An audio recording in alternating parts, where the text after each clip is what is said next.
ಒಬ್ರು ಇಲ್ಲ, ಅವರು ಇಲ್ಲ, ಇವರು ಇಲ್ಲ. ಎಮ್.ಎಲ್.ಎ ಏನ್ರಿ ಇಷ್ಟು ಜೋರು ಮಳೆ ಇದೆ, ಇಷ್ಟು ದೊಡ್ಡ ಅವಘಡ ಆಗಿದೆ. 24 ಗಂಟೆ ಕಳೆದ್ರು ಸ್ಪಾಟಿಗೆ ಬಂದ ಒಬ್ಬ VIP ಮಗ ಬಿದ್ದಿದ್ರೆ ಇಷ್ಟೊತ್ತಿಗೆ ಏನಾಗ್ತಿತ್ತು? DC ಬರ್ತಿದ್ರು ಇಲ್ಲಿಗೆ.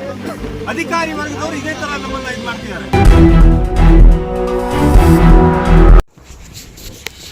ಸಮೇತ ಚಾಲಕ ನಿಯಂತ್ರಣ ತಪ್ಪಿ ಪಿಕಪ್ ಸಮೇತ ಭದ್ರಾ ನದಿಯಲ್ಲಿ ಕೊಚ್ಚಿ ಹೋದ ಚಾಲಕ. ಕಳಸಾ ತಾಲೂಕಿನ ಕೋಳಮಗೆ ಗ್ರಾಮದ ಬಳಿ ನಡೆದ ಘಟನೆ. ವಿದ್ಯುತ್ ಕಂಬಕ್ಕೆ ಡಿಕ್ಕಿಯಾಗಿ ಭದ್ರಾ ನದಿಗೆ ಬಿದ್ದ ಪಿಕಪ್ ಚಾಲಕ ಕಳಸಾ ಸಮೀಪ ಗಣಪತಿ ಕಟ್ಟೆ ಗ್ರಾಮದ ಸಂಬಂಧ 23 ವರ್ಷ. ಸುರಿಯುತ್ತಿರುವ ಧಾರಾಕಾರ ಮಳೆಯಿಂದ ಸಂಭವಿಸಿರಬಹುದು ಎನ್ನಲಾಗಿದೆ. ಅಪಾಯ ಮಟ್ಟ ಮೀರಿ ಹರಿಯುತ್ತಿರುವ ಭದ್ರಾ ನದಿ. ಅಗ್ನಿಶಾಮಕ ದಳ ಸಿಬ್ಬಂದಿಗಳು ಶೋಧ ಕಾರ್ಯವನ್ನ ನಡೆಸಿದ್ದಾರೆ.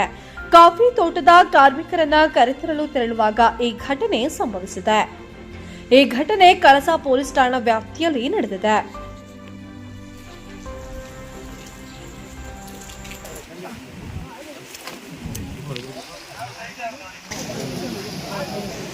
ಒಂದು ಬಾಡಿ ಬಿದ್ದು ಹಾಗಾದ್ರೆ ಒಂದು ತಾಲೂಕು ಕೇಂದ್ರ ಆಗಿ ಅಲ್ಲ 3 ಕಿಲೋಮೀಟರ್ ಇರೋದು ಏನು ಕಾರ್ಲೇನ ಇದು?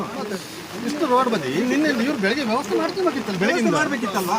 ಜನಪ್ರತಿನಿಧಿಗಳು ಒಬ್ರು ಇಲ್ಲ, ಅವರು ಇಲ್ಲ, ಇವರು ಇಲ್ಲ. ಎಮ್.ಎಲ್.ಎ ಏನು ರೆಸ್ಪಾನ್ಸ್ ಆಗ್ತಾ ಉಂಟು ಇಲ್ಲಿಗೆ? ಯಾರು ಬಂದಿದ್ದಾರೆ? ಅಲ್ಲ ಎಮ್.ಎಲ್.ಎ ಏನು ರೆಸ್ಪಾನ್ಸ್ ಇಲ್ಲ.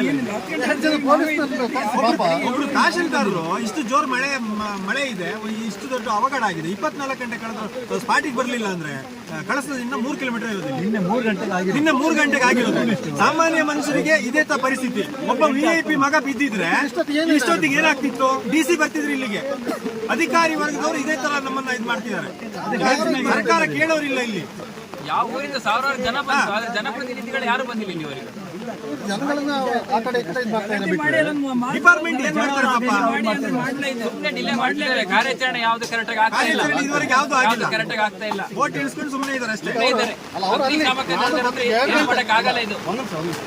ಈಗ 2-3 ಗಂಟೆಯಿಂದ ನಾವು ನೋಡ್ತಾ ಇದೀವಿ. ಅಗ್ನಿಶಾಮಕ ದಳದವರು ಬೋಟ್ ಇಟ್ಕೊಂಡು ಅಲ್ಲಿ ಒಂದಿಷ್ಟ ಆಗೋದಾಗಿದ್ದಾರೆ. ಇವ್ರಿಗೆ ಕನ್ಫರ್ಮ್ ಇಲ್ಲ, ಇನ್ನೂ ಅಲ್ಲೇ ಉಂಟು, ಗಾಡಿ ಉಂಟು ಅಂತ ಗೊತ್ತುಂಟು. 50 ಅಂತಿದ್ದಾರೆ. ಅಕಸ್ಮಾತ್ ಕೆಳಗಡೆ ಹೋಗಿದೆ, ಅಲ್ಲಿ ಉಂಟು ಪರಿಸ್ಥಿತಿ ಏನಾದಂತೆ ಏನು ಮಾಡ್ತಾ ಇಲ್ಲ. ತಾಯಿ ಕೂಡ ಆತ್ಮಹತ್ಯೆ ಮಾಡ್ಕೊಂಡಿದ್ದಾರೆ. ನಿಲ್ಲ ಒಂದು ಅಲ್ಲ, ಅದೇ ಮಳೆ ಬರ್ತಾ ಉಂಟು, ನೀರು ಬರ್ತಾ ಉಂಟು, ಇನ್ನೂ ನೀರು ಬರ್ತದೆ. ಮೇಲೆ ಕುದುರೆಮುಖ ಕಾಲೇ ಮಳೆ ಬಂದ ತಕ್ಷಣ ನೀರು ಇನ್ನೂ ಹೆಚ್ಚಿಗೆ ಬಂದಾಗ ಏನು ಇಲ್ಲಿ ಕಾರ್ಯಾಚರಣೆ ಹೆಂಗ್ ಮಾಡ್ತಾರೆ? ಸಾಯಂಕಾಲ 3 ಗಂಟೆ 4 ಗಂಟೆ ಆ ಕಡೆ ಈ ಕಡೆ ಆಗುತ್ತೆ. ಸ್ಥಗಿತಗೊಳಿಸಿ ಅಂತ ಹೇಳ್ತಾರೆ ಅಷ್ಟೇ. ವ್ಯವಸ್ಥೆ ಏನ್ ಮಾಡ್ಯಾರ? ಸಾಮಾನ್ಯ ಮನುಷ್ಯರ ಪರಿಸ್ಥಿತಿನೇ ಎಷ್ಟು? ಒಬ್ಬ ಸಾಧಾರಣ ಒಂದು ಜೀವ ಅಲ್ವಾ ಸರ್ ಇದು? ಒಬ್ಬ ರಾಜಕಾರಣಿ ಮಗನ ಒಬ್ಬರ ಇದ್ದವ್ರ ಮಗನ ಈ ತರ ಆಗಿದ್ರೆ ಇಷ್ಟೊತ್ತು ಬಿಡ್ತಾ ಇದ್ರೆ ಇಲ್ಲಿ ಒಂದು ಖಾಲಿ ಪಿಕಪ್ ಕೆಳಗಡೆ ಬಿದ್ದಿದ್ರೆ ಅದನ್ನ ನೆಗ್ಲೆಕ್ಟ್ ಮಾಡಬಹುದು.